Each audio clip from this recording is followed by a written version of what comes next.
Do an introduction for us today. Yeah. So good morning, everybody. I'm really excited. This is webinar number 5 with our bonus webinar tomorrow. I wanted to start with, Eduardo mentioned very briefly yesterday, this idea of us, in essence, being an arranged marriage when we first met each other. And, but I think there's a really interesting story about this, because I have my own business and Eduardo has his own business, and yet we work a lot together. And the key message here, I think, is even though you might be leading a team, it's important to support other teams in your business that might with leadership too. So 2 teams that support each other, both manage to thrive, and there's benefit for everybody. And I think this is a really important message around leading remotely, is we might get locked into just thinking about our own team when we need to be thinking about the business more broadly. I want to talk also a little bit about what is leadership, because leading remotely, what is it? And I'm going to give a very simple definition of leadership to start us off. Because I want us to really think about, each of us on this call, that leadership is not a role, it's an attitude and it's an activity. And so leaders are people who can see a better way amidst uncertainty and ambiguity, and have the courage to step in and to create whatever that better way is. And I think Eduardo is, in essence, I'm going to say a poster child for this, because he really sees a better way around work and the future work, and he's had the courage to step into that ambiguity and to try and provide a clear voice of alternate ways of working. And so I guess that's really the message of today, is leaders see opportunity and have the courage to do something about it. There's one last thing I'd like to mention. I think Eduardo's really done amazingly well with the Agile 11 team in the last little while, and that's in times of uncertainty, emotions are heightened. That might be fear or anger, but we don't need to get consumed by those emotions. We can foster hope, and dare I say it, we can foster love. And I think what's really happening within Agile 11, which Eduardo might speak to, is this notion of love. Like, the sheer amount of love going around our team right now is unbelievable. So I'm going to leave us there and say, in the mighty words of the Beatles, all you need is love. And let's just see where Eduardo takes that. Over to you. Thank you, Richard. I'm going to share the slides now. Is that right, Martin? Yes? Time to share the slides? Yep. Can you see okay the slide pack? And can you hear me okay? All good. Yes and yes. Beautiful. So thank you, Richard. As I might just go straight to the pack, Martin, if I can work it out. Yeah. Thank you, Richard, for that intro. As Richard said, I'm the founder of the Agile 11. I'll give you a little bit about of background in case we've never met. I'm from Spain, as you can hear from my accent. I've been 15 years in Australia now, and I've been leading teams both in Spain and in Australia probably for the last 20-25 years. There's one commonality about that, is that in both cases I was very frustrated with the way work. I was very frustrated with the bureaucracy, with the way the organizations work in general. Back in 2012, I was lucky to join realestate.com.au, the REA group here in Melbourne. And I started learning and seeing a different way of working. I think that company was very advanced in the way it worked. I started trying with the teams that I was leading. My role at REA was customer experience, or head of customer experience, and I had 3 or 4 teams under my umbrella. And we started trying this different thing of leading, of working, which I'll share with you. When I discovered that there's a better way, I decided to start my own business back in 2015. So the Agile 11, we're in our 5th year now, and it's been a successful story so far. We've been growing now to up to 20 people. We have people in Sydney, in Brisbane. We're doing a lot of work in Melbourne, where we are based, and in Tasmania as well, and internationally. We've been a virtual team, a remote team for the first 3.5 years. So, this situation where we find ourselves right now is is not new for us. We only had an office, I think I said that on the first day a year ago, which we barely use. And now we're back remote. So let me share with you what I've learned about leading teams for the next 20 minutes or so. So if you asked me a month ago, what are the 3 tips that I can give you about leading teams, I would have said these 3. Create the right culture, build your team's confidence, and improve the system of work. Now, that was before we all learned how to go and work from home with kids around us. But if you ask me now, what are the 3 tips that I can give you right now, they will be exactly the same. We just need to do it virtually. So I still think that creating the right culture, building your team confidence, and improving the system of work are probably the 3 main things that a leader can do these days. So let me walk you those 3. So first one, creating the right culture. There's one sentence, I actually can't remember when I first heard it, but there's one sentence that has helped me a lot in my career as a leader, which is this one: have a clear vision and a vague plan. So know where you want to go, but don't worry too much about, that path, because it is going to change. So when I left REA, I was very clear that I want to have a company, my own company. I was very clear that I want to be, around changing the way people and organizations work. And I knew I want to be surrounded by a team of people. I didn't want to be a thought leader or, doing this thing by myself. So that was my clear vision. How we got here, I could have never predicted all the, ups and lows and ins and outs that, this path has taken me. So be very flexible about how you go about realizing your vision. In a way, I guess, the way I can summarizing, if you're a leader, be inspiring about the why, about the purpose of your team or your organization. For the Agile 11, our purpose is to make work better for everyone. Be very clear about the where you want to go, your destination, your vision. So for us, it's about revolutionizing the way organizations and the people think and experience work. Be very aligned about the what, which is the work. Kayo spoke in the second webinar about how you can align about the work. Be very flexible about the when, and that's not just when the work gets done, in a given day, but also in a given quarter. Things that we thought we were going to do, back in Q1 might need to be pushed to Q2. So be flexible, because things are going to happen. Life is going to happen, and we've got the perfect example now with the coronavirus, with everyone changing plans at the moment. And the last bit is be fluid about the how. Be an architect. Don't be a bricklayer. Don't let people bring their own flavor.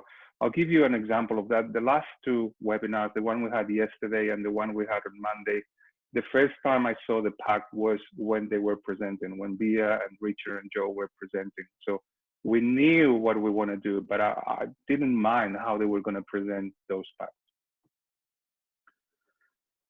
For me, creating the right culture comes down to one word, and that one word is trust.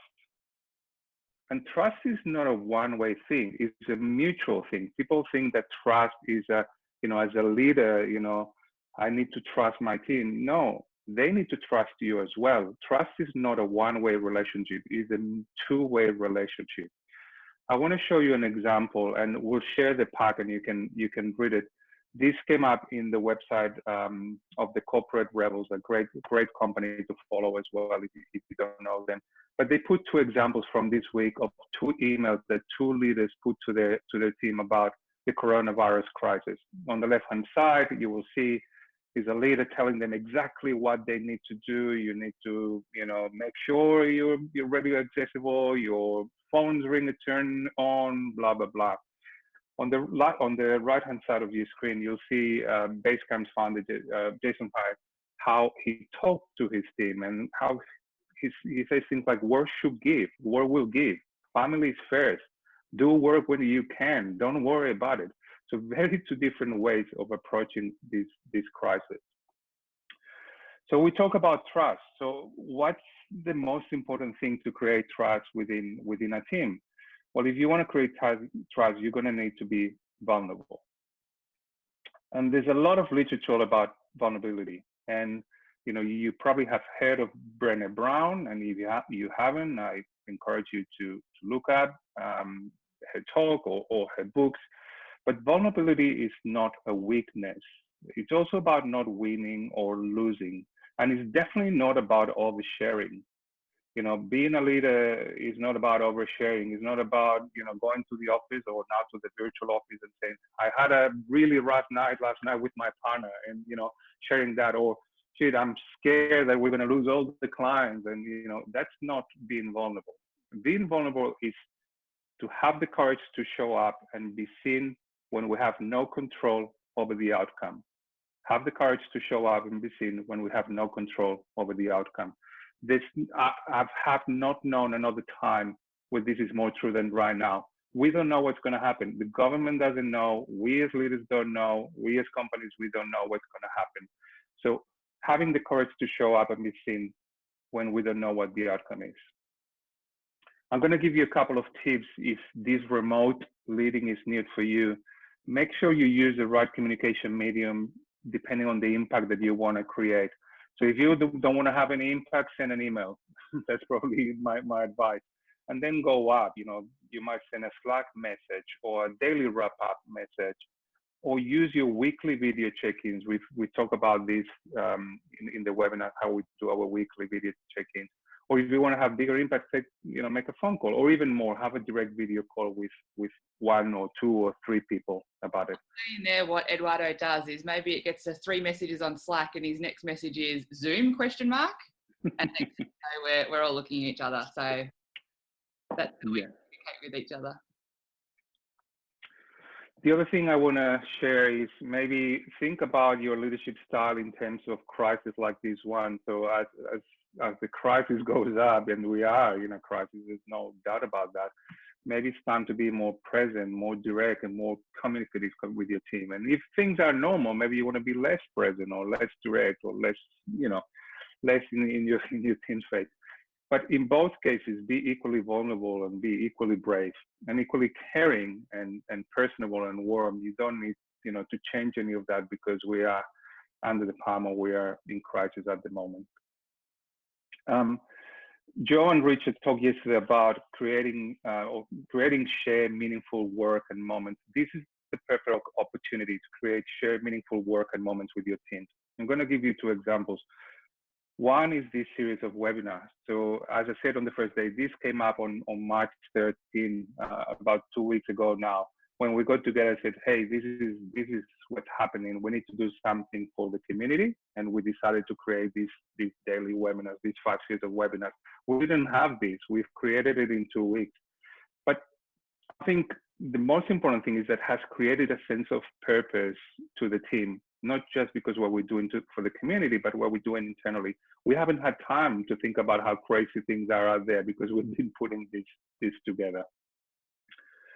I'll tell you one of my favorite stories as well. This is from my time at REA. I don't know if you can see the photo, but that there in the middle is me. My team reminded me yesterday that I've changed a lot in the last 6 years. So that's probably a younger and slimmer version of myself. And that photo was taken at a Christmas, at a realestate.com Christmas party. And what we were doing there was a flash mob. Now, the story behind that, and a lot of people at REA remember that flash mob. The story behind is that what happened was 3 months before, the time was that the team was a little bit in a crisis. We had, made a mistake hiring a couple of people. So we had to let them go. The morale was down. Everything that we had accomplished in the 2 previous years was starting to shake a little bit. And I remember that I was having a team meeting with my team leader and said, hey, we need something to boost the morale of the team. And someone said, what about we do a flash mob on the Christmas party? And that's where, if you're a leader, you need to say, yes, that's the best idea. So what happened is the team rallied around. There was someone that put the music together, someone that did all the movements. The team started, rehearsing after hours. So people, stopped thinking about, the low morale and started thinking about something more purposeful. 5, 6 years after that, I still bump into people from REA, and they don't remember, the day that we achieved sales target or the day that we achieved, grade of service. The thing they remember is to remember that flash mob that we did, 6 years ago. How cool was that? So what I want to put to you and your team is it what is the story you and your team are going to create and remember through these times? What are the things that when you look back 3 years or 2 years, you're going to say, do you remember when that coronavirus thing hits us? Do you remember what we did? Think about that. What is that thing you're going to do with your team? So that was number one. Number two is build your team's confidence. Am I going all right, Martin? Time and everything? We've got 10 minutes to go. All right, thank you. We have a saying in the Agile 11, which is we want to create a team with the most unwavering self-belief, because we think that we have self-belief, no matter what happens, we'll be okay. And we're being tested right now with the coronavirus, as everyone else and all the small business owners in the call. So to create a team with the most unwavering self-belief, the one thing you'll need is a team full of people with low ego and high self-esteem. So when Richard joined the Agile 11 and where we started working together, we said, how can we do that? So we took a leaf of some of these books that I'm sharing on the screen now: Action Inquiry, Immunity to Change, and Everyday Culture. And I'm going to share the slides at the end if I'm going too quickly. But basically, these are organizations that look at development, growth of the people are the strategic point, if you like. So most companies look at strategy, which drives efficiency. We at the Agile 11 will look at development, which drives emergence and growth. So this is not about learning. This is about personal growth. So how can you help your teams to grow and to keep developing? Now, we use it by using continuous developmental feedback. And I'm going to show you how we would do it in a minute. But it's basically about embracing one's age. What's the thing that is getting on the way all the time for me and for my team, for Bia and the other 15, 20 members of the Agile 11? Then have practice for development and supportive environment. So the way it works is that everyone in the team name, claim, and proclaim your developmental age. So I'll give you an example. For example, when we started doing that, my developmental age was what is called the hero archetype. Richard can talk about that much better than me, but basically I'm trying to save everyone's lives, right? So when I identify, name, and claim, the team say, well, then it's probably not a good idea that you do job interviews, because when someone comes for a job interview, what you want to do is give them the job, because you've got this tendency. So from that point on, the team stopped me from doing job interviews or offering jobs to anyone. And that's because I had name, I had claim, I had proclaimed my developmental age. The way we do it is with a very simple scorecard. We all write what's our forehand, what's the backhand, what's the developmental age, and what's the growth feedback that I need. And then we use Trello, one of the tools that Lisa and Kayo share with you, so we can all see each other.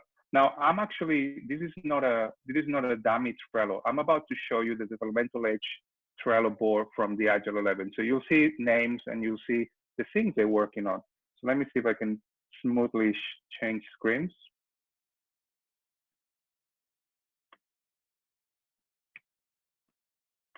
Can you see?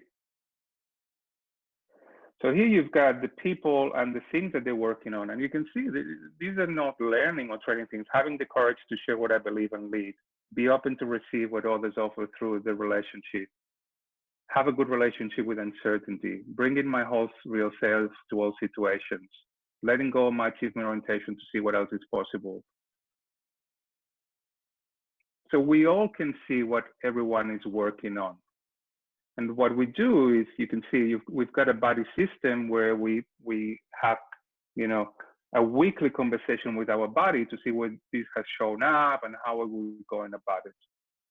The growth that I've seen in people in the Agile 11 has been amazing through this tool.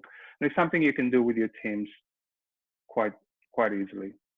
We also do one-on-ones, and we also have been doing one-on-ones online since we started. I'm going to show you as well how we do one-on-ones, and I'm going to show you one of Bia's old boards.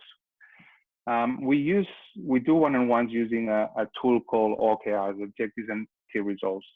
So everyone has the same objectives. We have 4 objectives in the Agile 11: leadership and culture, develop an awesome culture, business growth, and paving the way to fulfill the Agile 11 vision, a customer experience, I can deliver optimal customer experience to the Agile 11 client, and personal growth.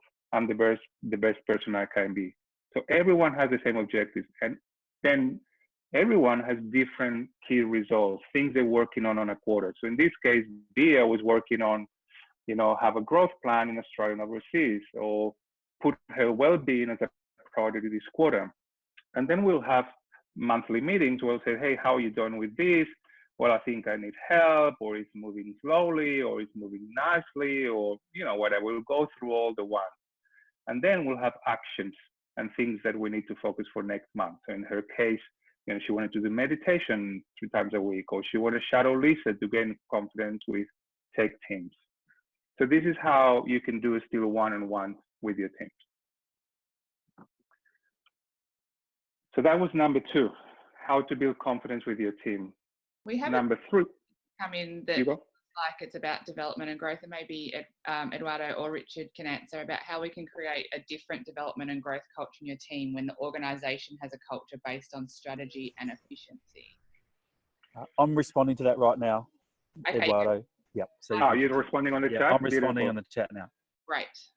I can see I've only have 5 minutes, so I'm going to try to go through the last one, which is about improving the system of work. So it's basically, think about the system of work, about everything outside the work, how work works. So what's stopping your team performing better? There was a very famous systems thinker called Edward Deming that said that 95% of the improvement on a team or in an organization is on the system of work, not on the people.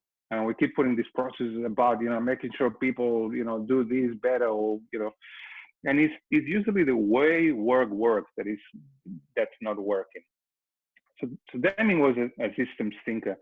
And systems thinking is about looking at the whole instead of focusing on the components. It's understanding the components within their context, not in isolation.